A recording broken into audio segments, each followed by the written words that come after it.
All right, now the Indian Foreign Ministry hosted a dinner for all heads of missions last night. The Foreign Minister S Jaishankar presided over the dinner. He also spoke about the country's foreign policy and had informal chats with many envoys.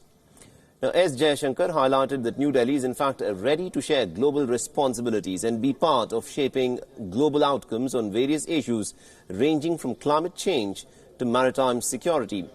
He also said that India will be working towards the Act East and Neighbourhood First policy.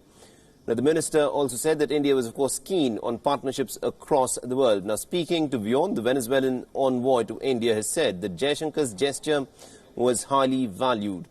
Now, Coramato Godoy Calderon has said that the minister approached every table and spoke to them. Meanwhile, Pakistan was also, interestingly, invited for the dinner. No isolation here. Pakistan's Deputy High Commissioner Syed Haider Shah was present in place of Pakistan's envoy Moinul Haq, who is yet to take charge. Now, the invite, of course, comes amidst tensions between India and Pakistan in the aftermath of the Pulwama attack.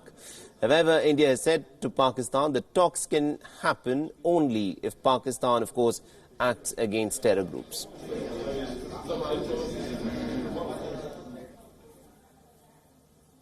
All right, now protests continue in the Georgian capital of Tbilisi. Protesters have gathered for a consecutive third straight day outside of the Georgian parliament. It is said to be a peaceful protest today after furious crowds clashed with the police on Thursday. The protesters had tried to break into the country's parliament building, and this comes after they were sparked at the appearance of the Russian lawmaker Sergei Gavrilov. The police were forced to fire rubber bullets and also tear gas to disperse the demonstrators. Now, hundreds were injured in the clashes that followed, and our next report brings you the complete story.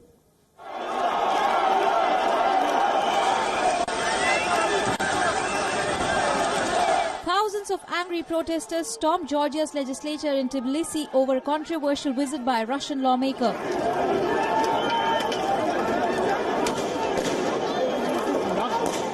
Repeatedly searched to try and break into the building on the city's main avenue. But the police frustrated their attempts.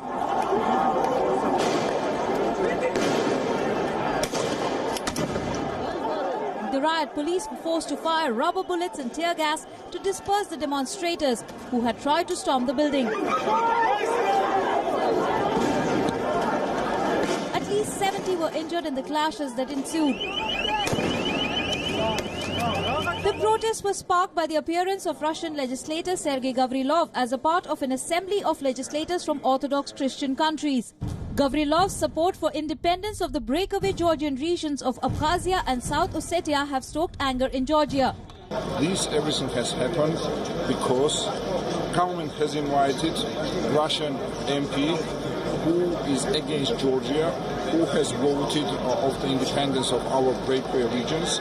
He hates everything what is Georgian. We asked government not to allow this guy to come here, but they have allowed, and not only allowed to cross the Georgian border, but to sit in the chair of the president of the parliament. So this was the biggest humiliation of the nation, and that's why this big crowd came, and despite of these bullets and of tear gas, people are still here and still fighting. Russia and Georgia have fought over the two breakaway regions for decades. Abkhazia and South Ossetia were occupied by Russia in 2008. Moscow recognizes them as independent states, and Russian troops have remained there since. Russian influence in Georgia remains a politically sensitive issue. Georgian Prime Minister Mahmoud Baghdazi blamed the opposition leaders for triggering the violent protests. Rustavelis გამზირზე ხალხის მიერ გამოხატული გულწრფელი პროტესტი გამოიყენეს დესტრუქციულმა პოლიტიკურმა ძალებმა და გასცენ კონსტიტუციურ ჩარჩოებს. რევანშისტული ოპოზიციის მხრიდან ადგილი ჰქონდა ჯგუფური ძალადობის ორგანიზებას. მათ შტურმი მიიტანეს საქართველოს პარლამენტზე და მთელმა საზოგადოებამ პირდაპირ ეთერში იხილა, როგორ იძალადეს ჩვენს პოლიციელებს. შედეგად შეიქმნა ვითარება, რომელიც გაცდა დღის პირველ ნახევარში განვითარებული მოვლენებით გამოწვეულ სრულიად სამართლიან რეაქციას და მივიღეთ რევანშს მოწყურებული დესტრუქციული პოლიტიკური ლიდერების მიერ ორგანიზებული ძალადობა. The opposition, on the other hand, accuses the ruling Georgian Dream Party of not being firm enough in confronting Moscow. The Kremlin condemned the protests, calling them anti-Russian provocation. Kremlin spokesperson Dmitry Peskov said that the matter was of grave concern.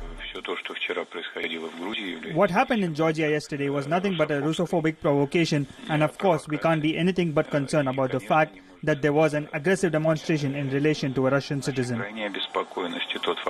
It seriously concerns us because let's not forget that Georgia is a country where a large number of Russian tourists visit. Therefore, it's a serious issue. Russia's Deputy Foreign Minister Grigory Karasin also commented on the issue, saying that Moscow was outraged by the action. He accused the opposition in Georgia of propagating anti-Russia sentiments. Bureau Report, WION, World is One.